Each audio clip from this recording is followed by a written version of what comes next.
Marvin, I was looking back to our emails and Yeah. realized we first connected way back on October 2012.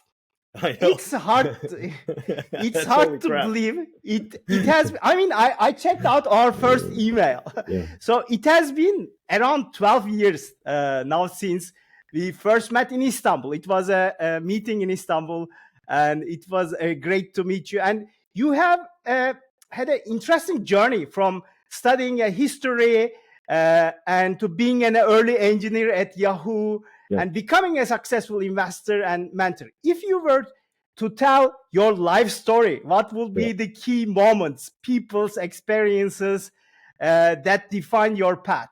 Yeah, that's a great question. So a bit about me, Canadian, born in the U.S. but raised in Canada, Taiwanese immigrant parents. Lived in Asia here for a couple of years after college, but then I moved to the U.S. in San Francisco in '99. So I've been here almost 25 years. So did the startup thing, was early at a startup that raised about $63 million in e-commerce. I ran online marketing for them. The business imploded. Then I was very fortunate to join Yahoo back in 2001. So I was an engineer. I was actually always on the business side, the sales and marketing. And I ended up I expanded Yahoo to about 45 different countries during my time there. So I spent 10 and a half years there. We met after I left Yahoo. So I took 2 years off doing the angel investing and boards. That's when we first met. I think it's 2012, probably. Yeah, that's right, 2012.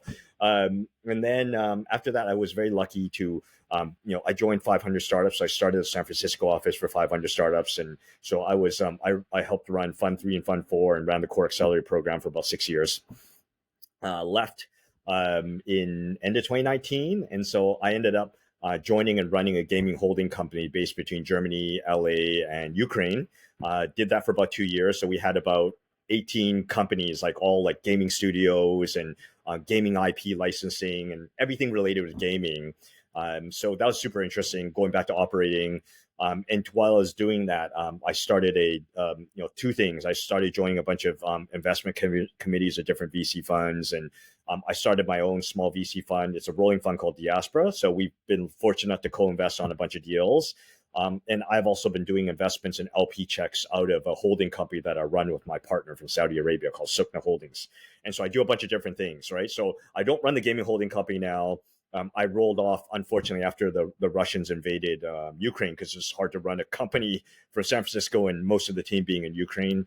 But now I mainly invest full time. So whether through my holding company or through through Diaspora Ventures, which is a pre-seed fund that focuses on European founders focusing on the U.S. market. So it's very specific. So yeah, that's kind of the random story, right? Like random sort of like background.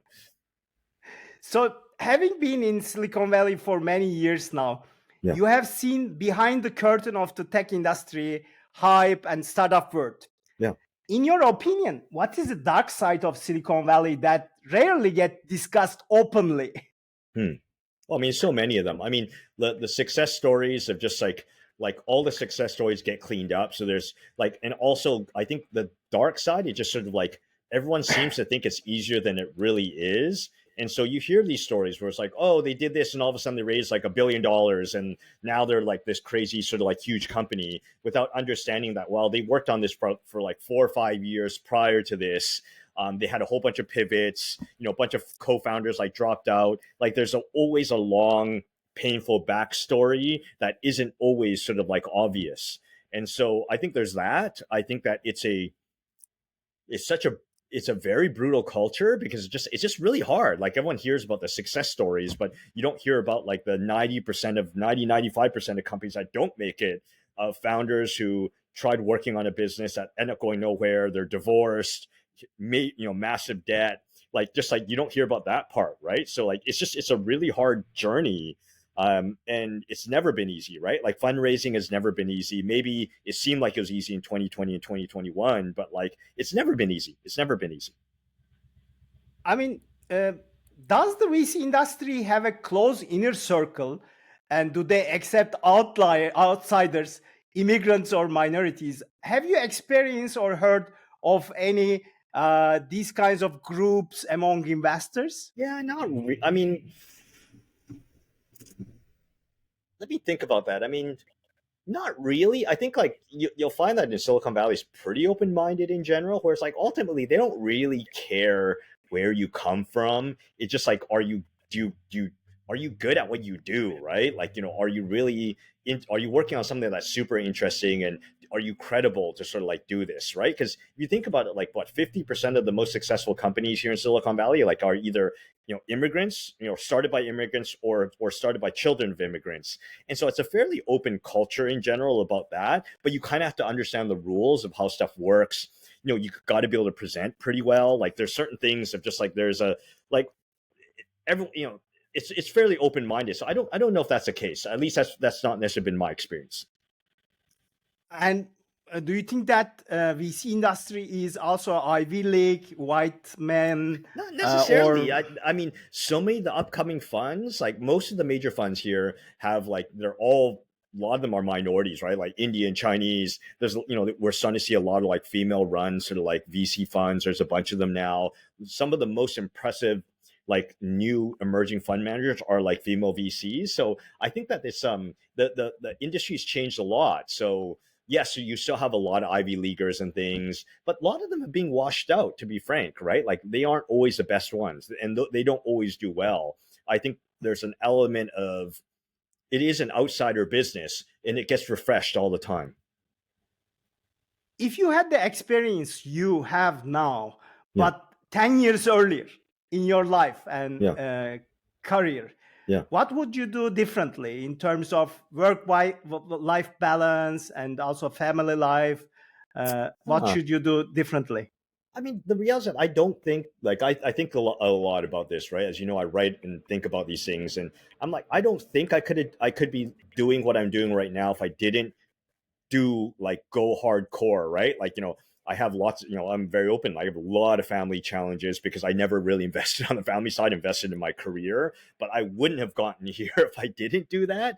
And so I don't know if there's anything like, I definitely think I definitely would have paid a lot more attention to family and prioritized a lot of that. That's way more important. Now I'm like learning that stuff the hard way.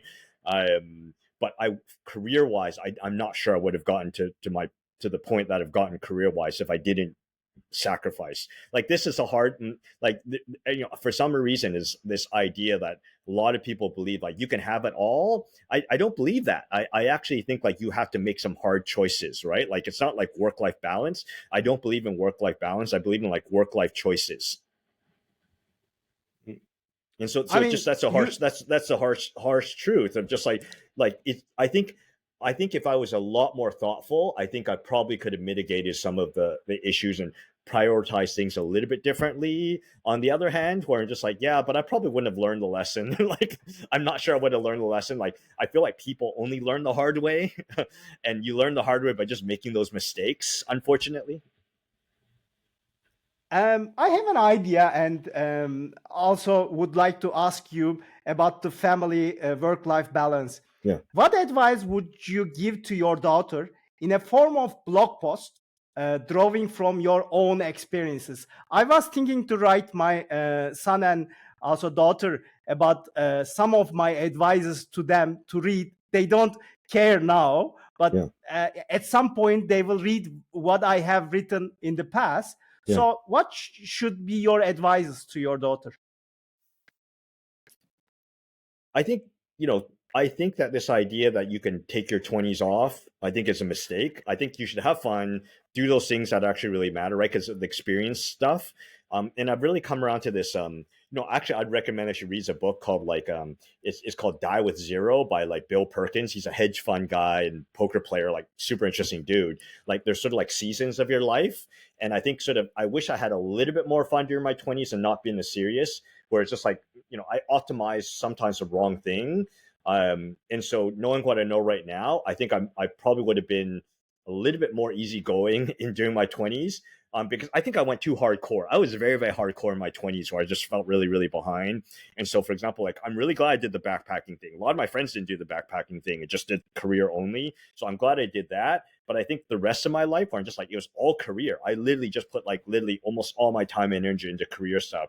And I probably could have had a little bit more fun during that time. And I think there's a season to that. I was much younger back then, so I had a lot more energy. and just tried other things, like taken up other hobbies, that would have been probably made me a much more interesting person now. Interesting. You studied history in the university. How do you think Yeah. that this background has added value to your journey as an investor? I think it's been incredibly helpful. I think, understanding sort of like, especially I did a lot of like Chinese, Indian, European history, and I do a lot of business in Europe now. So you kind of understand a lot more of the cultures and the cultural norms and etiquette and things like that. Why people do the things that they do. It's surprisingly was actually very, very helpful, especially for a lot of my international expansion career. And so, yeah, it actually turned out to be way more helpful than I thought it would have been. Uh-huh. I mean, you are traveling many countries and understand the roots of Silicon Valley deeply. In your opinion, what other countries often get wrong when trying to create their own startup ecosystems modeled after San Francisco and Silicon Valley? I think they draw a lot of the wrong lesson from Silicon Valley, in the sense of just like, oh, like you need to like. I think Silicon Valley is like, it's not a formula. I think it's very accidental, right? So, for example, like it's very accidental. Great weather, great universities. Also, the military industry, right? The defense industry was very strong here, so there was a lot of deep science and whatnot. I also think there's a bunch of things that also were sort of accidents. So, for example, non-compete. Also, a lot of the VC industry started off here too, right? Origin was in Boston, but I think the big part in Boston was that they had they enforced non-compete clauses, so it's very hard for somebody leaving a big company to start a company, right? Because they would get sued. That was not an issue over here. Plus, the nice weather, the aggregation, just sort of like a also much more chill culture that's sort of like somewhat more friendly to sort of like engineering sort of like thinking. So there's a whole bunch of accidents that happened here. And so I think a lot of ecosystems kind of focus just on one thing, where it's like, okay, we're just going to go and fund a whole bunch of VC funds and that's going to solve our problem. Or we're going to go do this one major university and get some deep tech that comes out of here, and that's going to solve our problem, where it's actually a whole bunch of different pieces coming together. And what are the three biggest failures or mistakes you have made in your career as an investor, and what key lessons did you learn from them? Do you have I any think the big regrets?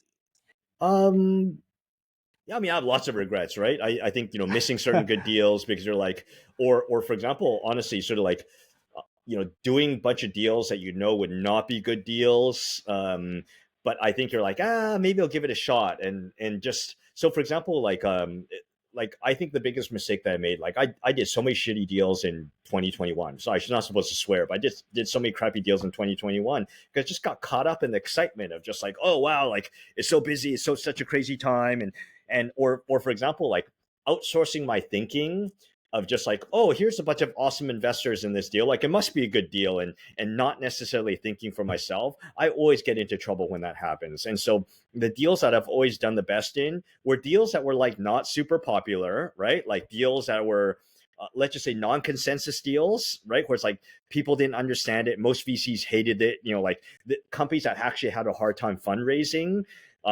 Those deals have ultimately weren't just, but I'm just like, wow, like this is such an awesome company, such an awesome founder, such a huge opportunity. Like, I just don't care. Like just having like acting on my conviction, those have turned out to be great deals versus the ones where it's just like, oh, like, cutting corners on sort of like criteria. Every time I cut corners on my criteria that is pretty established now, always turns out to be a mistake.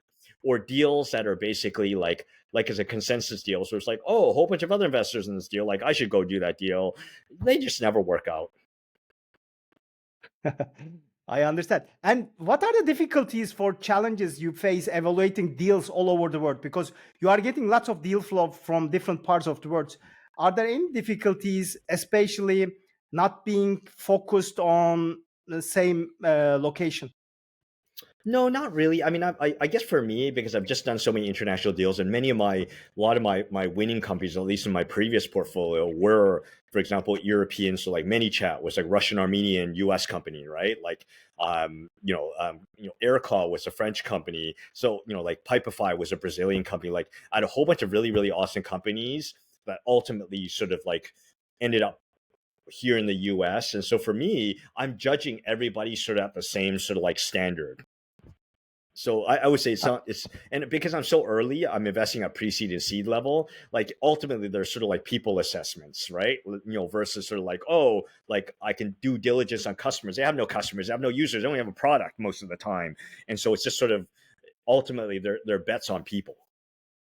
So, are there any personality traits or types of founders you dislike working with? How can you quickly identify them in a brief startup meetings? Have you seen founders with difficult personalities end up changing for the better long term? Very rarely. I think ultimately, right? Like the way I think about this is like obviously almost every founder I meet is super smart and driven, right? In general. For me, the biggest thing is just sort of like, are they like, do they really understand sort of like the problem? Do they really understand sort of like the customers that they're going after? That's one big part.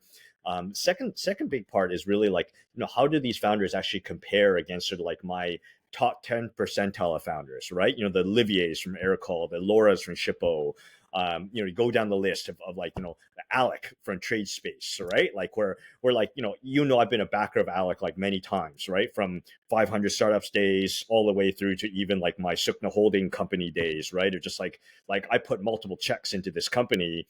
Even when they, like they didn't raise a round, like their big round until like this year, right? Like, no, or not this year, it was like last year, 2023. But like, it took a long time, right? And so, but it's just like, this is just such an awesome founder with a huge opportunity. And so, but remember, it wasn't easy. And so just sort of, I compare people like founders against like that founder set.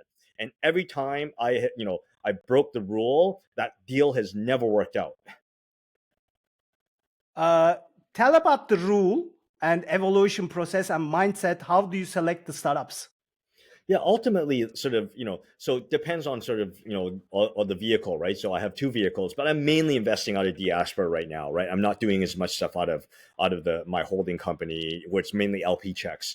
But for Diaspora, it's basically, either myself or my partner Carlos will look at a company, we'll talk to the company. If we think it's interesting, then we'll usually sort of like discuss it during our weekly IC, and then we'll refer that company to sort of like the other partner. The other partner will talk to the company, and then we'll kind of discuss where it's like, okay, do we move forward or not? How does this company look versus all the other deals and stuff that we're looking at right now? And the process could be in between 2 weeks to like 4 weeks, but it's pretty fast. Do you have any red flags you look out when evaluating these potential investments or in the meetings? So for Diaspora, it's very specific. So because we're focusing on European pre-seed founders, focusing on the US market, most of the founders, we really want to make sure that they're going to move to the US.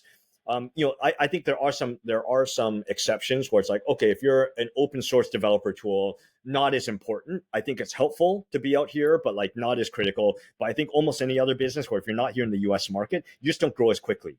I think, and there's a specific reason for this. We want them to be around other awesome founders. And if you actually, so for example, if you're like in the fintech space, you should be in New York. You probably should be in New York, right? Like the density of great US focused fintech founders is really high over there. So it's incredibly helpful to be around other great founders. They just move faster. I think if you're developer tools, or if you're like SaaS, B2B software, like you should be in Silicon Valley. There is no other market in the US that's sort of better than this place that you're going to run into other awesome, or even AI company, right? Like it's Silicon Valley. And so I just think there's this density. So that it's very helpful to be around other awesome founders. You just naturally grow faster and move much faster. It's really hard doing it. Not impossible, but really, really hard to do that from your home country. Your network is your net worth, right? So, do you think that the investment committees with 3 to 5 people work well for making outlier high alpha venture investments? Or yeah, I think it's tougher. I think those are really hard to do, but I think it does make sense at later stages. I think because like there's just so much more data you can discuss, right? There's it's very different for the stage that you and I invest in, which is like, early stage, pre-seed, seed, like there's nothing, there's no data. I think it's a very different beast, which I don't invest at later stage. So it's harder for me to understand. My guess is that for later stage, if you're doing series B, C, Ds, I think there's a lot more stuff to discuss. And I think that's not in, and you're writing bigger checks, right? You're writing 20 million, $50 million checks. I think that's valuable. And you are But on the yeah. boards of many startups. How do Yeah, some startup board I've rolled off. meetings? I've rolled off a lot of them now, because I'm writing smaller checks and it doesn't make as much sense. But yeah, I still sit on a couple boards. I mean, look, most board meetings are pretty god awful and they're not run very well, right? Like I think what ends up happening is these board meetings just become like reporting meetings, and I'm like, I can read the report. Like they're better off if they're structured where it's like, okay, like giving board, give your board member homework, right? Like I need you to go and do this, or like make it sort of partially reporting where it's like, but really have them to sort of like use your board like use your board members to get feedback, right? Use your board members. A lot of them have great experience where it's like, I'm trying to get to this decision. What do you think about this? I want to do this, but I want your opinion about this, right? Like use your board members. But a lot of I them just turn understand. into reporting And meetings, and that's a waste of time. do you have any startup in your portfolio, past portfolio, that successfully pivoted into a creative way that make you surprised? I don't know if I see, like, almost every company that I see does some pivot, but they're usually not like dramatically big pivots, right? They're usually still focusing on sort of like the core market, or what ends up happening is that they end up pivoting, maybe same product but pivoting into sort of like a potentially larger, or sort of like a market that sort of has a bigger pain. So in general, like almost all of them pivot, but they're usually not dramatic pivots where it's like, oh, we're going from B to B, now we're going to B to C, right? Like that's a very big pivot. I usually have not seen that. Just in recent question, you answered that also with the red flags. Have you ever passed on investing in startup solely because of you? I mean, you didn't think the market opportunity was big enough, even if you liked the founder. Yeah, all the time. But it's just so hard, right? Because like I said, knowing that they pivot, and so it is a really hard conversation, so, like discussions that you're thinking through this, where it's like, wow, this founder's so awesome, but like I just don't, like I'm in the process right now where it's like it's a previous founder, very successful founder, like, and good, very close friend. I think so highly of them, but just the market that they're going after, where I'm just like, I know this market. Like, what am I missing here? That is just like, I just don't see that this could be a good, like a, I think it could be a good business. I just don't think it'll be a big sort of like, a big massive business. Does that make sense? Where it's just I'm very convinced. Like I could see you getting to 10 million a year in business. I don't see you, maybe getting to 50 million a year. I don't see anything bigger than that. Not from what I know, right? And so, for example, it's in the martech ad tech space, which I know super well. I'm just like, I just don't see where this goes in the long term, right? For knowing sort of like what the return profile for my money. I'm like, I'm very convinced that you're going to build a great business out of this, like a good business. I'm just not convinced this is sort of like a venture scale business. And so, yeah, that's a hard, like this is literally live. Like this week, I'm like pondering, right? Where I'm just like, do I do this? And my gut is probably no. Even though I love them, I love the founder to death. If you don't know the vertical or the industry, what are the 3 questions that you ask to the founders?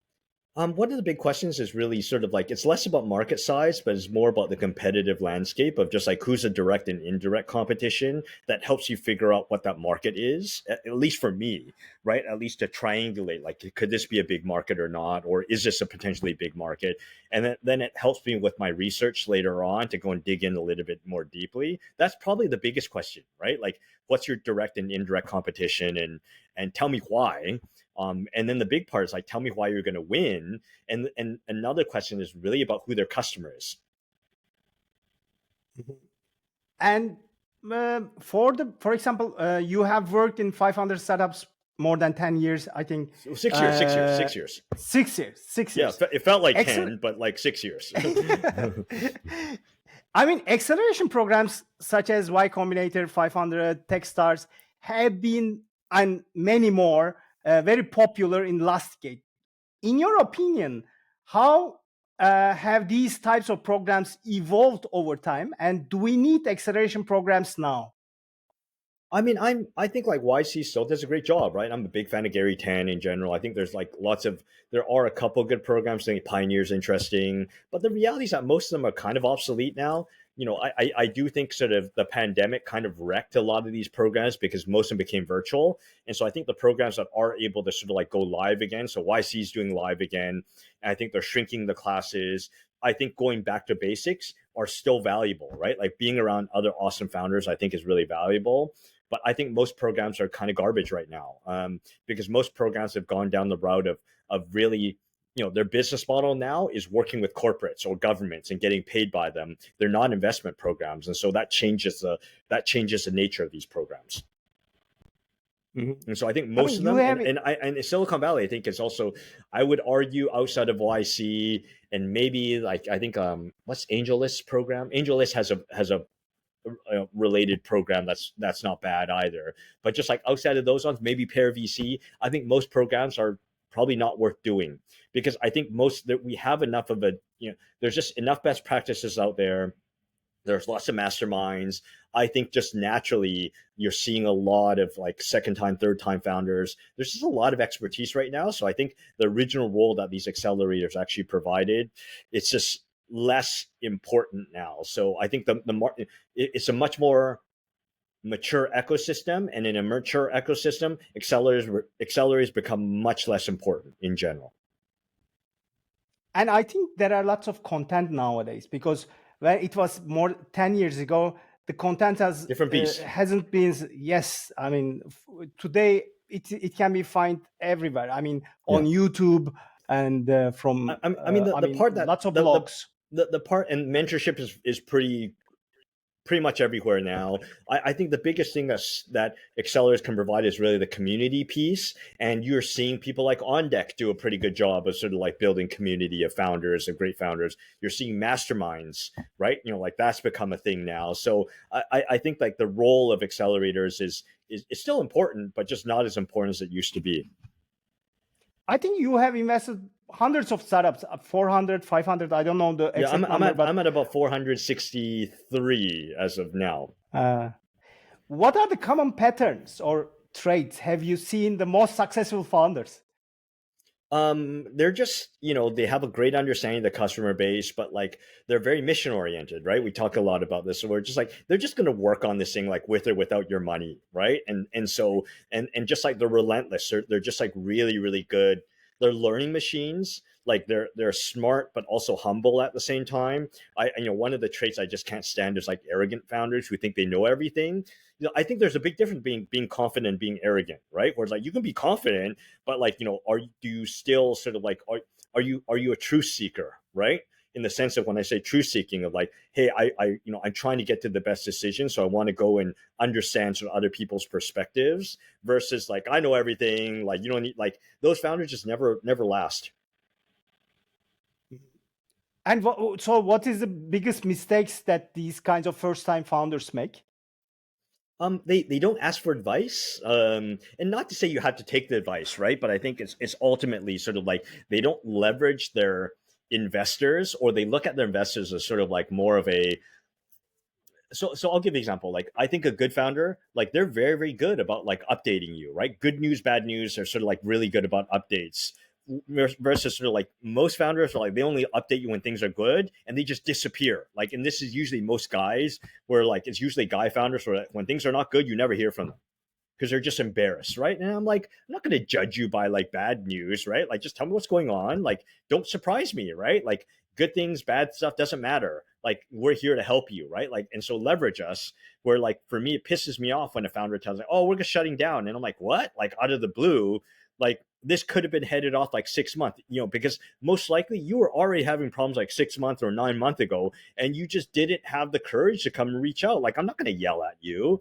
Like it's we're here to help you, right? Like we're here as a resource. We're your partner to help you out in your business. Like share with us good stuff. Great. Share with us bad stuff. Like let's troubleshoot, right? Like ask for help. And so I think the good founders, usually female founders, are pretty good about asking for help. Where it's like, I have this issue, like let's talk through it. Great. Let's jump on a call and talk through it. That's what I like to see. I see. And what kind of industries do you think that, I mean, of course, AI and machine learning and deep tech has been completely different in a couple of years' time. What industry trends do you see that it will grow in upcoming years? I mean, I'm still a believer in general of sort of like the low code, no code stuff, which I would argue is also maybe like the developer tool set. I'm investing a lot of developer tools, still really needed, right?